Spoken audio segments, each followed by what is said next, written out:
부자 청년 이야기에 대한 또 다른 생각. 마가복음 10장 17절에서 18절. 예수께서 길에 나가실새 한 사람이 달려와서 꿇어 앉아 묻자오되 선한 선생님이여 내가 무엇을 하여야 영생을 얻으리이까. 예수께서 이르시되 내가 어찌하여 나를 선하다 일컫느냐. 하나님 한 분 외에는 선한 이가 없느니라. 공관복음인 마태복음 19장 16절에서 30절, 마가복음 10장 17절에서 31절, 그리고 누가복음 18장 18절에서 27절까지의 말씀에 낙타가 바늘 귀로 들어가는 것이 부자가 하나님의 나라에 들어가는 것보다 쉬우니라라는 말씀으로 유명한 부자 청년 이야기가 나옵니다. 이 이야기를 우리는 보통 하나님보다 세상 재물을 사랑하는 자는 하늘나라에 들어갈 수 없다는 이야기로 받아들입니다. 그리고 이 이야기를 누가복음 16장 3절과 자주 연결시킵니다. 집 하인이 두 주인을 섬길 수 없나니 혹 이를 미워하고 저를 사랑하거나 혹 이를 중히 여기고 저를 경히 여길 것임이니라. 너희는 하나님과 재물을 겸하여 섬길 수 없느니라. 한국의 재벌들의 삶의 모습을 보면 이 말씀이 상당히 현실적으로 느껴집니다. 그들은 늘 습관적으로 그 재산을 불리기 위해 또 그 재산을 잃어버릴까봐 전전긍긍하며 한시도 그 재산으로부터 자신의 눈을 다른 곳으로 돌리지 못하고 사는 것을 봅니다. 결국 부유할지는 몰라도 그 재산에 묶여 구원의 진리를 볼 수도 찾을 수도 없는 삶을 사는 것을 보게 됩니다. 그럼에도 불구하고 자신의 재산을 모두 사회에 기부하고 자식에게 회사를 물려주지도 않고 세상을 떠난 유한양행의 창업주인 유일한 박사 같은 분은 참 본받을 만한 분이 아닐 수 없습니다. 독실한 침례교 신자인 유일한 박사는 자신의 재산에 대해 자신의 소유가 아닌 예수님이 맡기신 것이라고 믿었습니다. 그래서 1970년 유한재단을 설립하고 유한공업고등학교와 유한공업전문대학을 세우는 등 교육사업에 자신의 재산을 헌납했습니다. 유일한 박사는 1971년 별세하기 전 아들 유일선 변호사의 딸의 학자금으로 쓰일 1만 불을 제외한 전 재산을 교육사업에 기부한다는 유언장을 남겼습니다. 바로 낙타 같은 모습으로 바늘귀를 통과한 참 크리스찬이 아닌가 싶습니다. 성경에 나오는 부자 청년은 나름대로 영생에 대한 관심이 있고 율법을 지키려고 노력하는 삶을 사는 건실한 청년 같아 보입니다. 그러나 그 청년은 모든 재산을 팔고 나를 따르라는 예수님의 초청을 받아들이지 못합니다.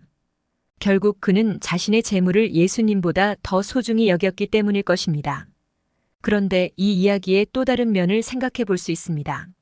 먼저 부자 청년의 질문이 잘못되었다고 보는 의견입니다. 마태복음 19장 16절의 청년은 선생님이여 내가 무슨 선한 일을 하여야 영생을 얻으리이까 하고 묻습니다. 그런데 이 물음으로부터 유추해보면 이 청년은 영생을 얻는 길이 선한 일, 즉 계명, 율법을 지키는 일을 해야 하는 것으로 생각하고 있는 것을 알 수 있습니다. 바로 교리적으로 보면 행위 구원을 생각하고 있는 것입니다. 그러자 예수님은 마태복음 19장에 기록된 것처럼 지켜야 할 계명들을 열거하십니다. 사실 논리적으로 말하면 율법을 완벽하게 지키면 영생을 얻을 수 있다는 것은 사실입니다. 그러나 단 한 번의 실수도 없이 전 생애를 통해서 완벽히 율법을 지킬 수 있는 자는 아무도 없습니다. 로마서 3장 20절.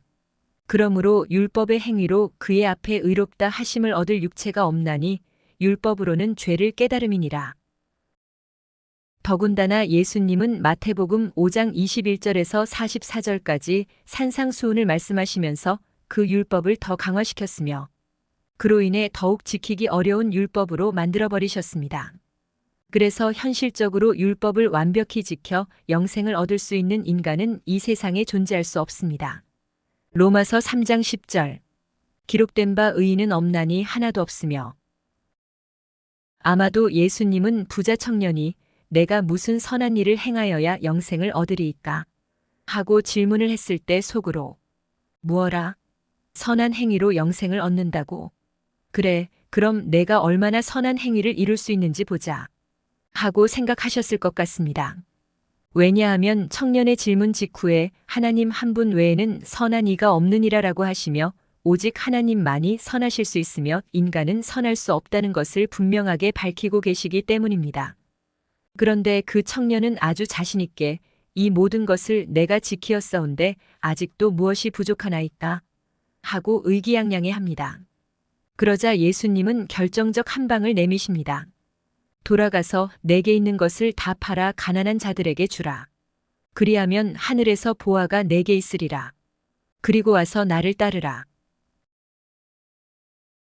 이건 내가 그렇다면 내 재산보다 하나님을 더 중히 여기고 전적으로 하나님을 섬길 수 있느냐고 청년에게 도전하신 것입니다.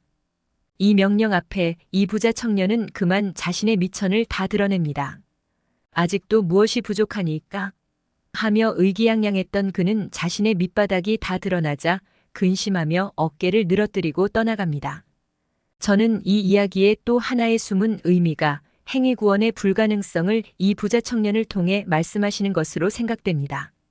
다시 말해 행위 구원은 마치 부자의 재산처럼 풍부한 행위를 자랑할지라도 낙타가 바늘 귀를 통과하지 못하는 것처럼 불가능한 구원이라는 것을 말하고 있는 것이라고 생각됩니다.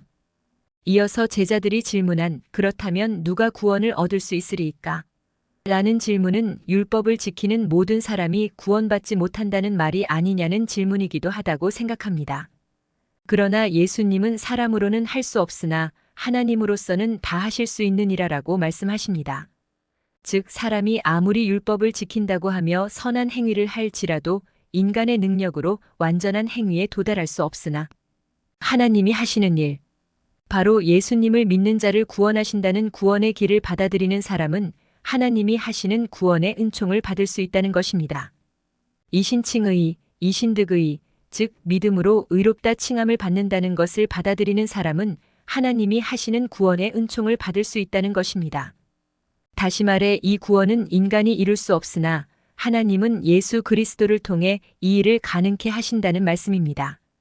아마도 부자 청년이 이렇게 예수님께 질문했다면 자신의 재산에 대한 염려를 하지 않아도 되었을지 모릅니다. 예수님, 저는 죄인입니다. 어떻게 해야 저의 죄를 용서받고 구원을 얻을 수 있겠습니까? 내가 진실로 진실로 너희에게 이르노니 내 말을 듣고 또 나 보내신 이를 믿는 자는 영생을 얻었고 심판에 이르지 아니하나니 사망에서 생명으로 옮겼느니라.